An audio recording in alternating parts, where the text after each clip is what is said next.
sus ojos ahí donde se encuentra. Vamos a poner este tiempo en manos del Señor, a pedirle que Él quite cualquier distracción y sobre todo nos permita aprovechar al máximo este tiempo de aprendizaje. Así que cierre sus ojos, ore conmigo y dígale: Padre Celestial, gracias te doy por este día. Háblame, Señor, no me permitas salir igual, no me permitas regresar a casa igual de como vine, sino más bien siempre permíteme crecer más a la estatura del varón perfecto Cristo Jesús. Esta mañana yo me entrego en tus manos para que tú hables a mi vida y me hagas cada día más semejante a Cristo. En el nombre de Jesús yo te doy toda la gloria y la honra a ti, en el nombre que sobre todo nombre oramos. Amén. Amén. Abra su Biblia, por favor, en el Evangelio de Juan, capítulo 13, y lo va a tener ahí, por favor. Juan 13.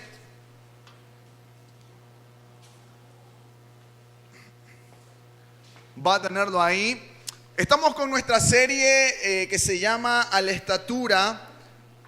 su estatura, que es el nombre de la serie, y estamos aprendiendo cosas, situaciones que nos van a acercar más a la estatura de ¿quién? A la estatura de Cristo. ¿Y por qué queremos ser a la estatura de Cristo? ¿Qué me podría decir usted? No todos a la vez, por favor. Se viera los bulliciosos. Está deshabilitado el piano. No está sonando el teclado, por favor. Ahí está. Muy bien. ¿Por qué queremos ser a la estatura de Cristo? ¿Quién me puede decir, por favor? ¿Por qué queremos ser a la estatura de Cristo? ¿Nadie? ¿Nadie? ¿Por qué a la estatura de Cristo? Bueno, porque es el mejor ejemplo a seguir, ¿no? Es el varón perfecto que con su ejemplo nos demuestra cada vez y cuándo que podemos y que debemos, qué debemos hacer y qué podemos hacer. Y la palabra clave del día de hoy se llama identidad. Repita conmigo: identidad. ¿Qué piensa usted cuando hablamos de la palabra identidad y no se vale los que estuvieron en la primera reunión responder? Porque ya me están levantando la mano. ¿Qué se le viene a la mente cuando usted escucha la palabra identidad? ¿Ah? ¿Qué se le viene a la mente? ¿No? La personalidad, dice Fernanda, muy bien. ¿Quién más? ¿Ok? ¿No? Una persona que no haya estado... ¿Qué se te viene a la mente cuando escuchas la palabra identidad? La identidad de cada uno. Y algo que dijeron en el primer culto y que están soplando los que estuvieron en la reunión anterior es este papelito que tengo acá. No sé con qué cámara estoy y Dios quiera que salga en algún momento si estamos allá. Este papelito de acá. ¿Cómo se llama esto de aquí? Saque. ¿Tiene su cédula con usted? Por favor, saque. Si sabe que viene una batida ahorita y le van a pedir los documentos. Y aquí yo no defiendo a nadie. Yo no sé, pues, y su cédula, ¿no? Yes.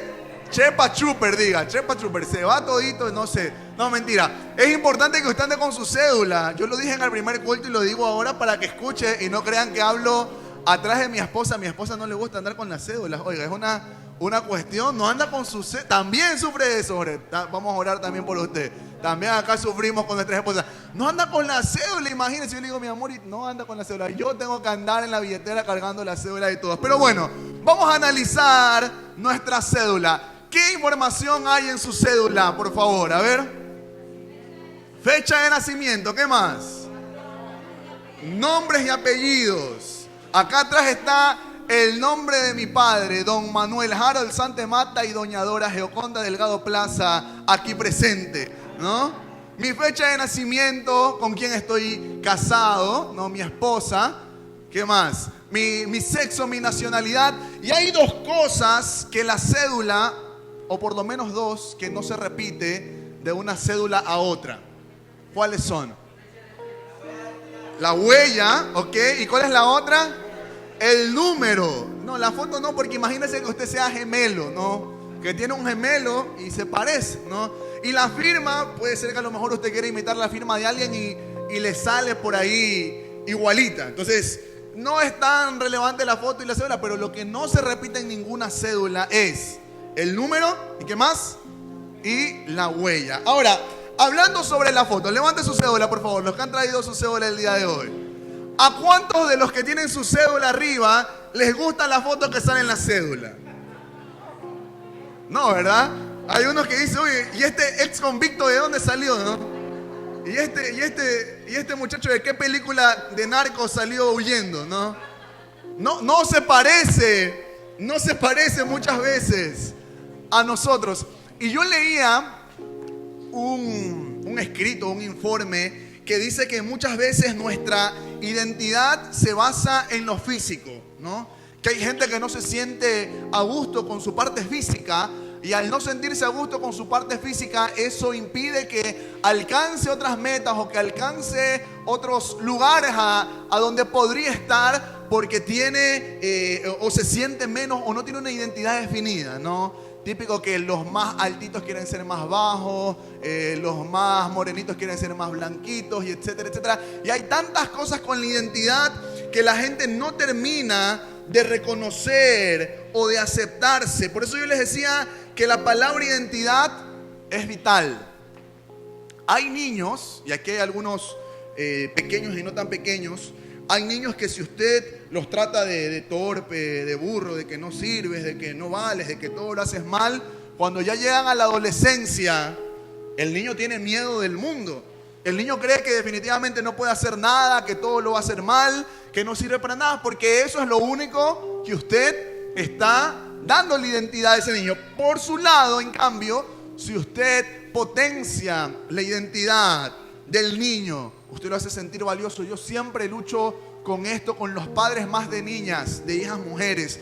Yo le digo a los papás de niñas mujeres, usted tiene que hacer sentir a su hija como una princesa, ¿no? Y más que nada es la relación padre-hija, antes que madre-hija.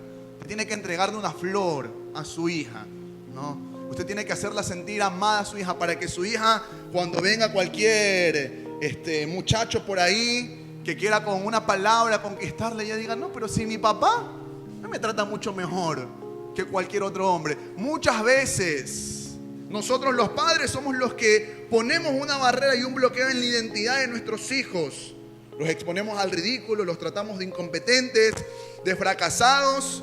Y es importante que nosotros entendamos que basados en nuestra identidad vamos a poder ser personas de bien, pero sobre todo llegar a la estatura de Cristo. ¿Sabe qué?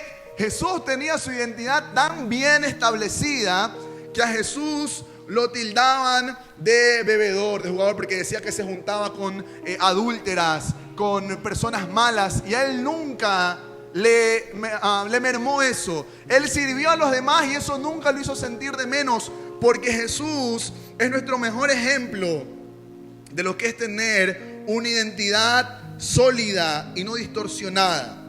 Mientras no tengas una identidad sólida, vas a vivir teniendo miedo, vergüenza, o a lo mejor estás en el otro extremo, vas a vivir con orgullo y prejuicio alejando a la gente de ti. Puedes estar en cualquiera de los dos extremos. Y aquí la palabra identidad tiene dos connotaciones. Una de ellas, de la palabra identidad, es para poder, en la palabra identidad, lo decíamos en el significado al inicio, son los rasgos de cada uno. Tú tienes tus rasgos que son característicos, pero también hay una identidad como grupo. Los que estamos aquí, ¿qué somos? ¿Qué somos los que estamos aquí reunidos? Hermanos, y somos hermanos porque somos hijos de ¿quién?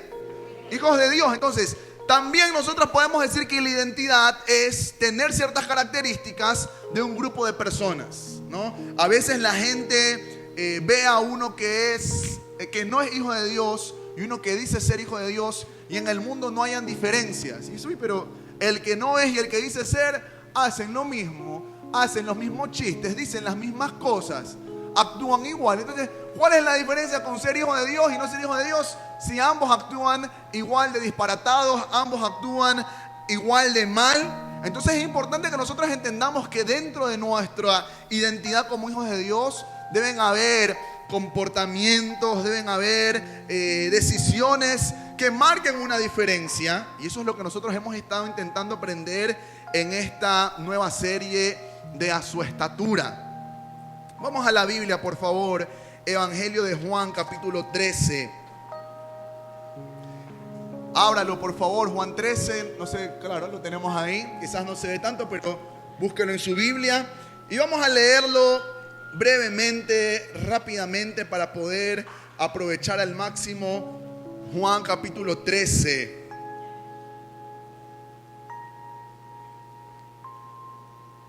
Dice, se acercaba la fiesta de la Pascua, Juan 13. Jesús sabía que le había llegado la hora de abandonar este mundo para volver al Padre. Y habiendo amado a los suyos que estaban en el mundo, los amó hasta el fin. Llegó la hora de la cena. El diablo ya había incitado a Judas Iscariote, hijo de Simón, para que traicionara a Jesús. Sabía Jesús que el Padre había puesto todas las cosas bajo su dominio y que había salido de Dios y a él volvía. Así que se levantó de la mesa, se quitó el manto y se ató una toalla a la cintura. Luego echó agua en un recipiente y comenzó a lavarles los pies a sus discípulos y a secarlos con la toalla que llevaban en la cintura. Cuando llegó Simón Pedro, este le dijo: ¿y tú, Señor, me vas a lavar a mí los pies? Ahora no entiendes lo que estoy haciendo, le respondió Jesús, pero lo entenderás más adelante. No, protestó Pedro, jamás me lavarás los pies. Si no te los lavo, no tendrás parte conmigo. Entonces, Señor, no solo los pies, sino también, ¿qué cosa? Las manos y la cabeza. El que ya se ha bañado no necesita lavarse más que los pies, le contestó Jesús, pues ya vosotros limpios estáis.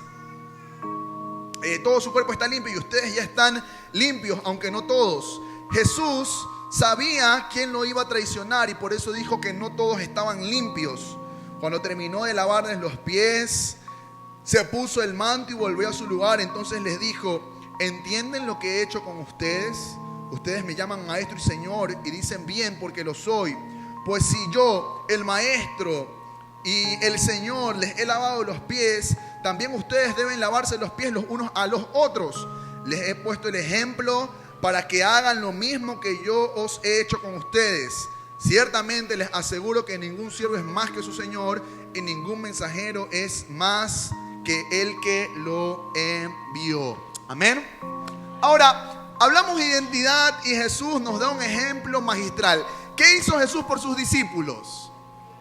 Jesús les lavó los pies a sus discípulos y esto responde a una pregunta que cuando estaba leyendo el texto bíblico, preparando la enseñanza, me dejó reflexionando mucho.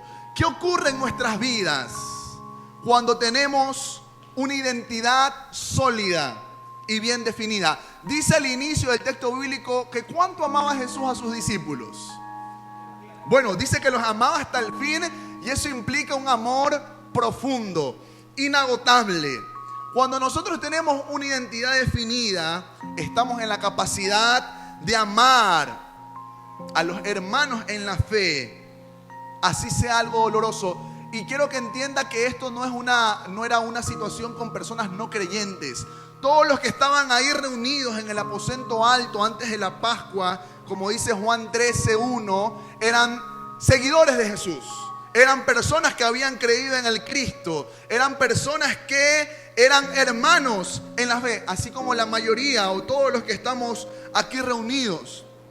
Porque en ocasiones hay circunstancias y situaciones que lastiman nuestros corazones dentro de la familia de la fe. Alguien en la iglesia, o quizás no aquí en la iglesia, sino en otra iglesia, ha lastimado su corazón. Y usted dice: puedo amar a cualquiera, pero no particularmente a esa persona. Porque si tuvieras todo lo que me hizo, si tuvieras cuando me dio la espalda, si tú supieras cómo me trató. Pero cuando tú tienes una identidad sólida, tú estás en la capacidad de amar a tus hermanos en la fe, así te hayan lastimado, así te hayan dado la espalda. Y hay mucha gente que no quiere saber nada de la fe. ¿Saben qué? No sé, bueno, en el primer culto no se sintió tanto, en el segundo culto no se sintió tanto, pero en el primero todavía estábamos probando este aparatito de acá, que es una bendición de Dios, es algo nuevo. Y no lo había recordado en el primer servicio, que la persona que me vendió esto de acá no sabía cómo conectarlo, ¿no? Era una señorita, no sabía conectarlo. Yo le digo, no, yo le ayudo, conozco un poquito de cómo conectarlo, yo le puedo ayudar un poquito. Y me dice, ¿y para qué es el micrófono? Le digo, es para una iglesia, yo pertenezco a una iglesia. Me dice, yo antes era cristiana. Así fue lo que me dijo. Yo antes era cristiana. Yo le dije, pero no diga antes. Usted sigue siendo cristiana si usted reconoció a Jesús como su Salvador. Pero puso tantas barreras que a mí ya se me hizo un poco difícil seguir abordando a la persona, que no continuamos hablando del tema. Simplemente le dejé las puertas abiertas para que nos visite alguna vez, presentándonos dirección y todo esto. Pero ocurre que muchas veces en el caminar de la fe alguien nos lastima, en otra iglesia o aquí mismo en Ciudad Refugio, porque no estamos exentos de esto. Y cuando alguien nos lastima, nuestra primera decisión es abandonar la fe, dejar de lado la fe cuando el mensaje es claro. Debemos amarnos, ¿hasta cuándo? Hasta el fin. A sus hermanos en la fe usted los debe amar, así no se comporten como usted añoraría, así le den la espalda en el momento que usted más los necesitaba, así usted los haya ayudado. Igual usted tiene el deber, la obligación para llegar a la estatura de Cristo, de poder amarles hasta el fin. Lo primero es el amor. Lo segundo es el servicio. Esto de lavar los pies era algo cultural. A las mujeres usualmente les gusta andar con zapatos descubiertos, con sandalias, pero obviamente los hombres cuando quizás van a la playa o a la tienda nos ponemos zapatillas. ¿Y qué ocurre cuando usted anda con zapatillas? ¿Qué ocurre con sus piecitos? ¿No? Se ensucian un poco, ¿verdad? Usted va caminando por ahí y a lo mejor el borde de los deditos se ensucian un poco y usted llega y tiene que asearse un poco los pies. Ahora, imagine en el tiempo de Jesús, donde no habían callecitas pavimentadas, la gente caminaba mucho, no había un auto que a lo mejor le evitaba, una moto trasladarlo, y los pies estaban bien sucios. Y no solo sucios, sino que los pies también estaban medios olorosos, y no solo olorosos, sino también lastimados, ¿no? Lastimados por el caminar constante, el caminar diario. Y dentro de ese contexto, la cultura decía que tú, cuando ibas a un lugar, tenían que lavarte los pies, asearte los pies para que tú entres a una casa. Ahora lo hacemos para no llevar el coronavirus a las casas, que uno se saca los pies o uno se los desinfecta la planta de los zapatos al entrar a un lugar. Pero en ese tiempo era algo de aseo, algo que tú te aseabas para poder ingresar a otro lugar. Yo no me imagino los pies que había en ese tiempo. Yo no me imagino que había pedicure ni nada de esas cosas, sino que los pies tuvieron que haber sido feos, horribles, espantosos, muy, muy, muy malos. Y era tanto el poco deseo de limpiarse los pies que entre judíos no se limpiaban los pies. Siempre lo hacía un extranjero esclavo. Estaba leyendo un poco que ni los esclavos judíos lo hacían entre judíos, porque consideraban que era una humillación hacerlo. Por lo tanto, siempre esperaban que otra persona de afuera los haga. ¿Y qué Jesús nos enseña? Que dentro de una situación tan bochornosa, Jesús no tenía vergüenza porque sabía quién era y estaba dispuesto a limpiarle los pies sucios a sus discípulos y amarlos tanto que sabe a quién también le limpió los pies. ¿Quién fue el que lo traicionó? Y ahí también estaba Judas. Y él no dijo, a ver, 10, 11, no, Judas, yo ya sé que tú me vas a traicionar, así que contigo me salto. Él le limpió a todos, incluso quien sabía que le iba a traicionar, quien sabía que le iba a hacer mal. Y es un hermoso ejemplo ver cómo Jesús, al tener su identidad clara, no hubo algo que le dio vergüenza o pena hacer. Yo conversaba en el primer culto con los hermanos que a veces, para mal, me topo con personas extranjeras o incluso personas acá mismo. Yo les decía, creo que eso ya no tiene que ver ni con el lugar de nacimiento, que dicen, no tengo trabajo, necesito trabajo. Y uno le dice, bueno, ¿sabes qué? Conozco a alguien que necesita que le ayuden limpiando su casa, o que le ayuden limpiando una parte de afuera de su casa, con aseo, o cuidando a alguien adulto. Y es muy triste escuchar que la gente dice, no, pero limpiar yo limpiar. No. Yo he nacido para cosas más grandes, ¿no? Limpiar yo, eso es rebajarme.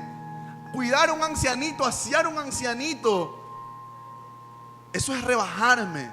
Entonces uno no entiende esa contradicción de necesitar el dinero, pero tener una cierta lista de cosas que haría y que no haría. Pero ¿sabes cuál es el reflejo de ese pensamiento? El reflejo de ese pensamiento es que mi actividad socioeconómica está relacionada con mi identidad. Entonces, yo creo que he sido creado para ser un gerente, por lo tanto todo lo que tenga que ver con aseo, limpieza, mantenimiento va a denigrar mi ser, por lo tanto yo no estoy dispuesto a hacerlo. Pero cuando tú tienes una identidad clara en Jesús, te dicen, oiga, para barrer, bueno, necesito el dinero, ¿dónde está la escoba? Para cuidar a un ancianito, bueno, ¿a qué hora hay que llegar? Y es muy penoso aún saber que esos comportamientos y esas actitudes nosotros las pasamos a nuestros hijos, ¿no? Uno le dice, a ver, mijo, ¿no? ¿Qué te pasa? ¿Qué estás limpiando? Le dice, yo no te pagué los estudios para que tú vengas a limpiar. Caramba, hay cosas que quieren hacer. Y muchas veces la gente se encuentra en un desierto haciendo cosas que se consideran poco honrosas. Pero Dios utiliza estas experiencias para poder moldear nuestro carácter, para hacernos cambiar, para hacernos madurar. Y a veces nosotros no aprendemos, no entendemos y seguimos ahí y no salimos de esta encrucijada espiritual porque no hemos aprendido todavía que quien tiene su identidad en Cristo segura no se va a sentir menos por hacer una actividad que el mundo considera bochornosa o poco honrosa. Y eso también nace de los padres. Y a veces nosotros cuidamos mucho a nuestros hijos, como un video que compartía la pastora Yoconda del pastor Freddy de Anda, que le enseñaba a sus hijos a trabajar, porque a veces nosotros hacemos a nuestros hijos inútiles o les hacemos creer que hay cosas que no deberían hacer: lavar, planchar, limpiar, sacar la basura. Tú no has estudiado para eso, yo no te he preparado para eso. Pero cuando tienes tu identidad segura, esas cosas no te afectan. Jesús tenía su identidad segura y les estaba dando una lección a sus discípulos que no iba a haber nada que le iba a quitar la gloria de hijo de Dios. ¿Cuántos hijos de Dios hay aquí? No va a haber nada que te quite tu lugar como hijo de Dios. Si Dios te manda a hacer algo, no sientas vergüenza. El problema de los discípulos era sentir vergüenza, decir, uy, ¿qué va a pensar mi compañero discípulo si le limpio los pies? Y se dieron cuenta que el más grande, el maestro, les iba a limpiar los pies a ellos. ¿Y saben cuál es la otra realidad? Que muchas veces cuando Dios está formando nuestro carácter, Él nos pide hacer cosas que nosotros consideramos bochornosas para moldearnos. Y a veces uno dice, ¿y por qué me pones en esto, Dios mío? Si tú sabes que no me gusta. Bueno, porque no te gusta y Él quiere enseñarte algo. Él permite que vives eso. Y hasta que tú no entiendas, déjame decirte que te puedes quedar años en ese escalón de esa lección y no vas a avanzar hacia el siguiente nivel. Porque esta vida espiritual y cristiana de caminar y llegar a la estatura de Cristo es de escalones, de avanzar, de crecer, de continuar. Y hay cosas que nosotros no hacemos porque lo sentimos humillante, pero Jesús nos enseña que no hay nada que nos pueda quitar nuestro lugar como hijos de Dios. Y que mientras más semejantes a Él queramos ser, más debemos amar al prójimo, más debemos tener una actitud de servicio y más nosotros debemos dejar de creer que hay cosas que son menos honrosas para hacer y no sentir vergüenza. La segunda pregunta que yo le hacía al texto es: ¿cómo yo puedo solidificar, cómo yo puedo afirmar mi identidad como hijo de Dios? Acompáñeme a Juan 13, por favor, nuevamente, el versículo 3 particularmente, que es lo que nos responde cómo yo afirmar mi identidad como hijo de Dios.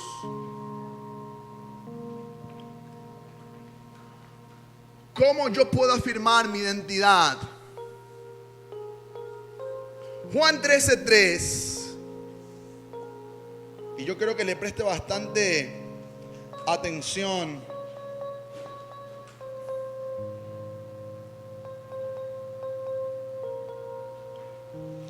a este texto bíblico.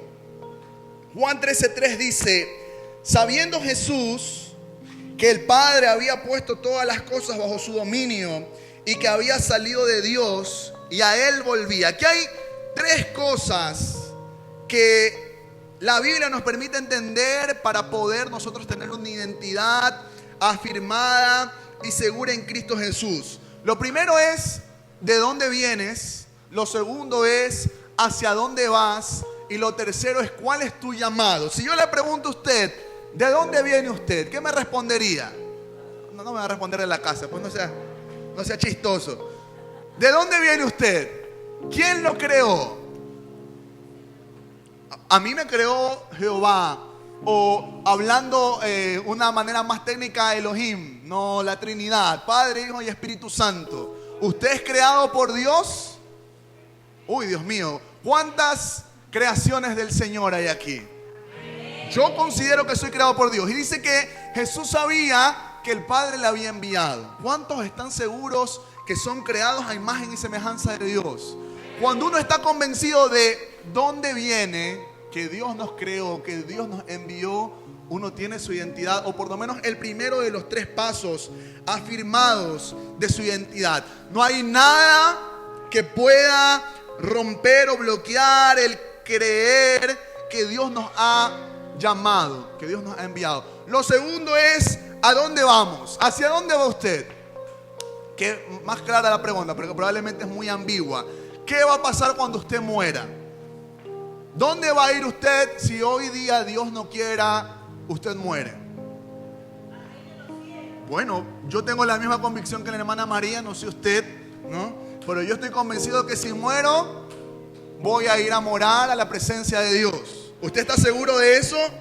Entonces, si yo estoy seguro que Dios me crea, Dios me envía y que cuando muera voy a regresar a Él, porque eso es lo que dice Jesús en Juan 13:3, que Él sabía de dónde venía y que sabía a dónde iba a regresar. Yo tengo ya por lo menos 2 pasos de mi identidad asegurada. Yo soy una creación de Elohim, soy una creación celestial, pero también asimismo, como tengo la seguridad de mi salvación y en mi corazón habita Jesús, creo también que al morir voy a ir a morar con Él. Tengo los 2 pasos y el tercero es el propósito. Si tú lees el versículo 3, dice, Jesús sabía que el Padre había puesto todas las cosas bajo su dominio. Eso lo resumimos en una palabra, propósito. Yo sé para qué Dios me ha creado. Yo sé cuál es el llamado que Dios me ha dado. La pregunta del millón es, ¿tú sabes para qué Dios te ha llamado? El problema radica en que muchas veces en el caminar, tú vas caminando por la vida, ensucias tus pies. Y al ensuciar tus pies, tomando el ejemplo del lavatorio de pies, tú crees que estás descalificado para hacer algunas cosas. Porque como has ensuciado tus pies y la suciedad representa el pecado, uno pierde su propósito y uno cree que hay cosas que ya nos pueden hacer. Y te cuento aquí algo que no conté en la primera reunión. No sé, sino porque Dios quería que solamente lo comparta acá por olvido. Y yo recordaba hoy temprano, con relación al tema del propósito, que hace unos 6 años o 7 años aproximadamente hubo un golpe ministerial muy fuerte donde yo empecé a dudar si realmente era llamado, ¿no? Yo sentí de parte de Dios muy claro que Él me llamó al ministerio de los 21 años, que Él claramente me decía que quería que me dedique a servirle a los 21 años. Y llegó una etapa de mi vida a los 24, 25 años donde la gente me minimizaba mucho, menospreciaba mucho por mi edad. Por tema de mi edad siempre hubo algunos conflictos y yo me ponía a pensar qué hubiese pasado si hubiese hecho caso a lo que la gente decía. ¿Qué hubiese pasado si cuando la gente decía, no, pero si este es muy joven, si este no lo puede hacer, si este no sirve, yo hubiese hecho caso a lo que las personas decían y no hubiese hecho caso a lo que Dios quería de mí? Y es que eso ocurre cuando nosotros caminamos. Satanás utiliza experiencias para alejarnos del propósito de Él. Satanás utiliza circunstancias para impedirnos acercarnos a Él. Y yo decía, bendito sea el Señor, que tengo claro de dónde vengo, a dónde voy y cuál es mi propósito aquí en la tierra. Porque si no lo tuviera, mi primera reacción hubiese sido: abandonemos todo, dejémoslo todo. ¿De qué sirve tanto esfuerzo si hay tantas barreras, si tanta gente se opone? Pero pude entender que todo esto es parte del crecimiento, que todo esto es parte del avanzar, del crecer. Y con este ejemplo de el lavatorio de pies, Dios me mostraba algo. Y yo quiero invitar acá a 3 personas para que me acompañen para cerrar este tiempo. Yo quiero pedirle a mi hermana María, por favor, que me acompañe acá adelante.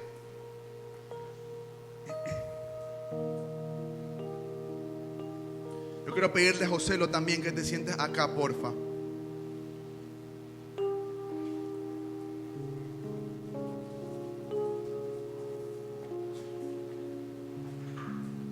Y yo quiero pedirte, Luis, por favor, que tomes asiento acá.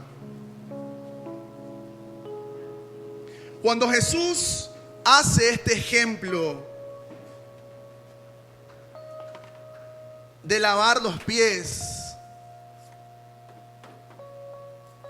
a sus discípulos, no lo hace solamente como una señal de humildad, de enseñarles humildad a los discípulos. Lo hace con el propósito de afirmarlos, porque muchas veces nosotros, aunque caminamos con Cristo, empezamos a hacerle más caso al sonido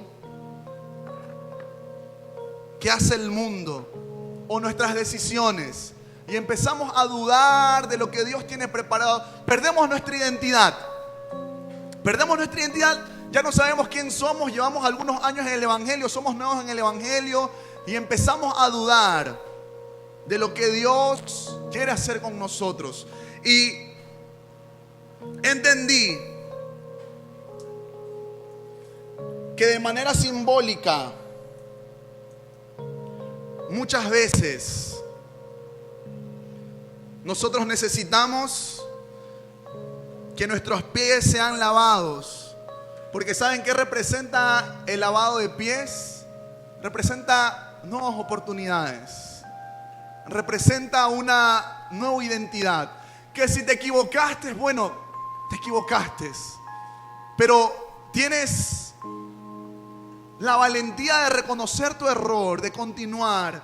Y a veces necesitamos ese empujón de parte de Dios para poder reconocer que nos hemos equivocado, para poder avanzar, para poder seguir. Necesitamos que Dios nos recuerde sus promesas, porque a veces la suciedad de nuestros pies nos hacen olvidar todo lo que Dios tenía preparado para nosotros. Mi hermana María y Josecito, yo quiero que ustedes busquen una persona cada uno aquí de este lugar, que esa persona ni se lo imagine, y lo sienten ahí, le laven sus pies y al final oren por ellos, sin preguntarle nada, porque hay algo que Dios quiere hacer. Hay algo que Dios quiere afirmar en la vida de esas personas, que me imagino que ustedes ya las tienen identificadas, que Dios les ha mostrado, que necesitan este tiempo. Así que lávenle los pies, oren por ellos y declaren esas palabras que Dios pone en cada uno de sus corazones. Yo quiero hacerlo con Luis, que es un amigo que hemos hecho hace algunos años atrás junto a Julia. Y hay cosas que quisiera compartir a breves rasgos acá. Luis estuvo aquí hace 1 mes y medio. Y perdón si profundizo un poco, pero es importante que ustedes los conozcan. Yo a Luis lo conocí hace unos 3 años atrás, o quizás 4. Y teníamos una relación muy amable, muy cordial. Él tomó algunas decisiones desacertadas según lo que él mismo me comparte. Y la primera vez que tuvimos una reunión acá, cuando nos empezamos a reunir, él se apareció acá, me dio gusto verlo, como cualquier persona que no ve a un amigo hace mucho tiempo. Y me dijo, quiero pedirte perdón. Y quiero contarlo porque él necesita escuchar esto y también necesita ser liberado de esa carga. Me dice, quiero pedirte perdón. Y yo le digo, ¿perdón por qué? Uno en su mente avanza en la vida y no, muchas veces no se queda en recuerdos. Y me explicó la circunstancia por la cual me estaba pidiendo perdón. Y déjenme decirle que aunque mi boca por la mascarilla no se notaba la sorpresa, mi boca estaba abierta de la sorpresa hasta acá de decir, wow, a mí me vienes a pedir perdón, que probablemente soy el menos afectado dentro de la situación que me estás compartiendo. Lo único que pude hacer por Luis es, déjame orar por ti. Y realmente lo único que me quedó de lección de eso es que hay que tener la identidad bien firme para poder decir, he fallado, perdónenme porque he fallado, quiero avanzar, no quiero quedarme en el pasado. Y a mí, Luis, creo que soy una de las personas menos afectadas. Yo estoy seguro que hubieron dentro de su círculo personas más afectadas. Estoy seguro que sí. Mas sin embargo, Dios puso en su corazón que parte de su proceso de reafirmar su identidad era buscarme a mí. Como les digo, alguien no tan cercano al círculo íntimo. Y eso me golpeaba en la cabeza y yo dije, wow.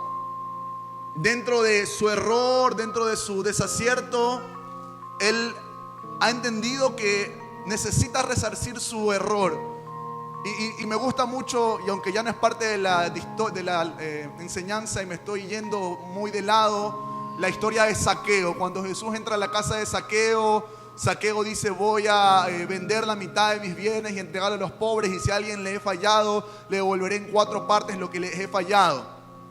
A veces nosotros fallamos y nuestras excusas son muy, ya, perdóname, discúlpame, si tú sabes que estoy arrepentido. Pero hay que tener la identidad firme para poder reconocer nuestros errores. Así que yo quiero invitarlos, mis amados María y José, que vayan, tomen de la mano, lo sienten a esa persona, y que Luis, de manera simbólica, me permitas tener esta oportunidad de lavar tus pies, sintiendo que es de parte de Dios, quien quiere Él afirmarte nuevamente, quien Él quiere decirte que hay mucho camino por delante, que hay mucho por avanzar.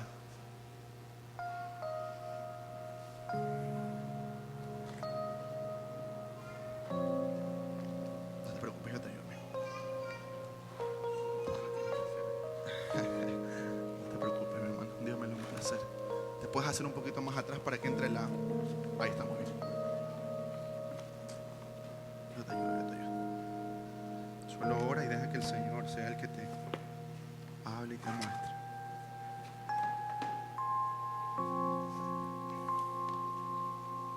Y ahí donde usted se encuentra, ore por favor, mi hermano, porque sé que hay muchas personas que están en este lugar, que necesitan ser afirmados por Dios, que necesitan entender que nuestro Dios es un Dios de nuevas oportunidades, que han perdido quizás el camino,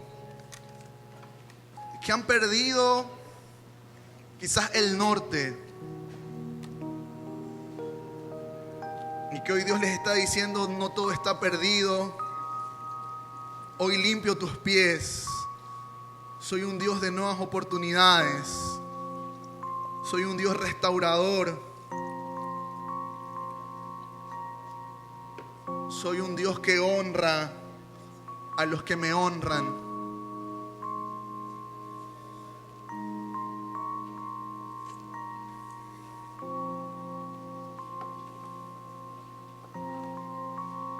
Así que reciban esta palabra de identidad. No todo está perdido. Hay mucho por seguir. Mucho por avanzar.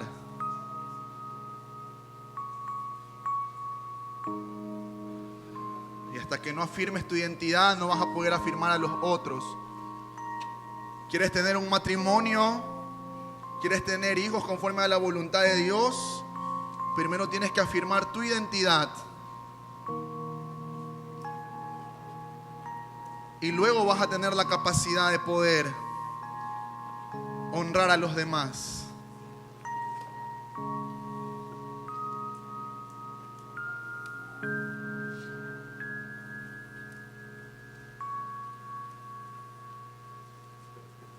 Ya está ahí sentado Luis mientras mis hermanos terminan.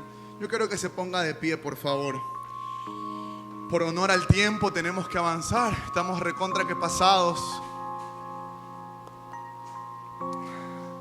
Pero yo quiero que usted ore ahí donde está. Si tiene una duda, hoy es la oportunidad para que se ponga a cuentas con el Señor. Que hay una carga muy pesada en sus hombros que usted no tiene por qué llevar. Que Dios es un Dios de segundas oportunidades que quiere afirmar tu identidad. Empieza a orar ahí donde te encuentras. Y dile: Señor Jesús, quita de mí, Padre Celestial, cualquier cosa que no sume, Señor. No quiero tener una identidad confusa. Quiero saber y creer que soy tu hijo, que tú me has creado, que a ti volveré y que durante el camino en la tierra yo tengo un propósito. Yo hoy oro por Luis, Señor. Tú has permitido que él camine esta semana junto a nosotros. Oro por su familia, oro por su esposa, Señor. Tú le has permitido abrir sus ojos, reconocer sus errores como todos los tenemos. Pero hoy yo quiero orar, Señor, para que tú reafirmes esa identidad que tú le has dado. No solo como hijo tuyo, que yo sé que no la ha perdido, sino más bien como un siervo tuyo, como el llamado que tú le has hecho a su familia. Que por momentos nos desviamos del camino, pero tú eres misericordioso, eres un Dios de segundas oportunidades. Yo estoy seguro que así mismo hay muchas personas aquí que necesitan escuchar: no todo está perdido, tu identidad no está perdida. Dios es un Dios de segundas oportunidades, que en medio de tu dolor, en medio de tu tristeza, en medio de las cosas dolorosas que pudiste haber vivido, el Señor levantará de las cenizas y cambiará tu lamento en gozo y transformará esos días de tristeza y los transformará en experiencias de bendición para los demás. Espíritu Santo de Dios, toca corazones y ayúdanos a entender que nuestra identidad está segura en ti. Que no haya nada que nos cause vergüenza, que no haya nada que nos cause pena, que no haya nada que nos haga sentir menos, Señor, porque somos hijos tuyos. Y si Jesús nos dio ejemplo, ese ejemplo queremos seguir. Ayúdanos a amarnos entre nosotros, a perdonarnos entre nosotros, que haya restauración y sanidad no solo física, sino también espiritual. Padre Celestial, gracias te damos por este tiempo. Gracias te damos porque tú eres bueno. Gracias te damos por ser un Dios de segundas oportunidades, por ser un Dios que nos enseña tanto. Ayúdanos a ser a tu estatura, Padre Celestial. Quita esa mochila pesada de culpabilidad, de suciedad en nuestros pies y transfórmalas en propósito, en ese propósito que solo tú puedes darnos. En el nombre de Jesús, en el nombre que sobre todo nombre yo oro. Amén y amén. Dale un fuerte aplauso al Señor.